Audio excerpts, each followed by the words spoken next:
Byron Martin here at Logee's, and today we're going to be talking about our tree tomato, or the Cyphermander crassicalis, also known as a Tamarillo, which is a relatively common plant in tropical areas, but the good news is it makes an excellent container plant for those of us that aren't. And in the Northeast here, we've grown this for many years. I can remember as a young child the plants in the greenhouses right where we are now being loaded with fruit throughout the wintertime.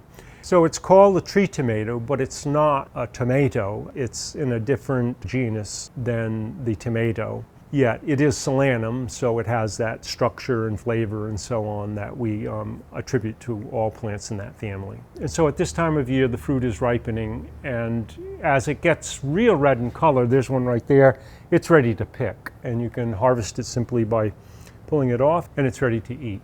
One other characteristic of it is even if you don't eat them, it's really kind of a cool plant. We have a couple of plants in this greenhouse, and when you walk through, you see all this fruit hanging off of it, and there are these little round globes of red, so it is a great plant to have around, even if you didn't eat them.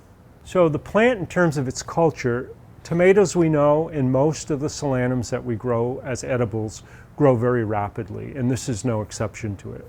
It's a plant that's really fast, and so you need to maintain it, usually as a container plant, by pruning. And that pruning cycle needs to be organized so that you get as much fruit as possible. So that after this fruiting cycle is over, that's the time to actually do the pruning on it and then allow it to go through the entire season to flower, form fruit, and then to have it ripen again. And so that would probably be late winter into early spring, once the fruit is off of this, that we'd give this a good hard cut. Now, that said, throughout the growing season, if things get out of hand, you can prune it back, but because you've already gone through that flowering period, you'll know where your fruit is, so you can cut off as much or as little as you need to in order to create the form to it. And this tree right here is in about a 15-inch pot on the ground.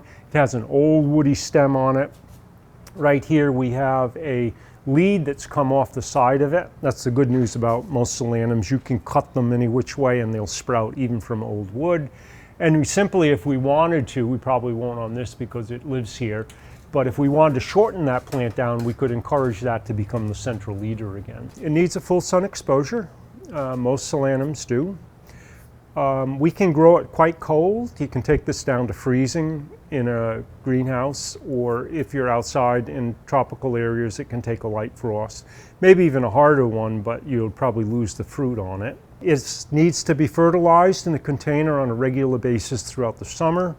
But again, if you overdo it, you're going to make a lot of leaves and less fruit. So it's kind of a happy medium between no feed and way too much. And that would be something like top dress with a granular organic or synthetic like Osmocote once or twice during the season, or once or twice a month give it some liquid fertilizer in your watering can.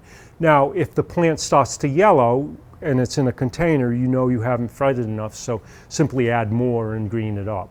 There are insects, like on all solanums, that bother it. You will have problems with aphids on soft growth.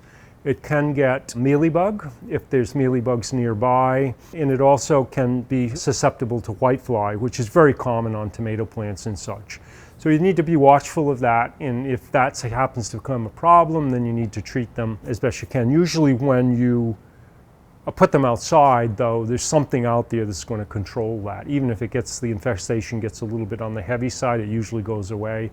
And then, as all plants, if you're bringing this in from outside during the fall into the winter time, give them a spraying of some oil, neem oil or light oil spray to kind of pull off all that stuff that you don't see, the insects that you don't see that are coming into the house. Now let's cut one of these tree tomatoes open. There's a couple ways to do it. You can cut them in half like an egg. And the skin on this is actually kind of thick. There we go. Or we can cut them lengthwise. And as it's in the tomato family, it actually kind of looks like a tomato, inside as well as out. As you can see, the seeds grouped in there. So the best way to eat it, because the skin is quite tough, is to scoop it out and eat it. That's good. It has that tang to it, but there is enough sweetness in it that it actually tastes good. So, you know, some solanums are kind of sour. This one actually has a fair amount of sugar in it. And it's quite frequently grown and eaten throughout tropical areas of the world. Tree tomatoes are a great plant to grow in temperate areas indoors as a fruiting plant. And they really have a wonderful tangy flavor to them when they're eaten fresh. If you'd like more information, visit us at logees.com.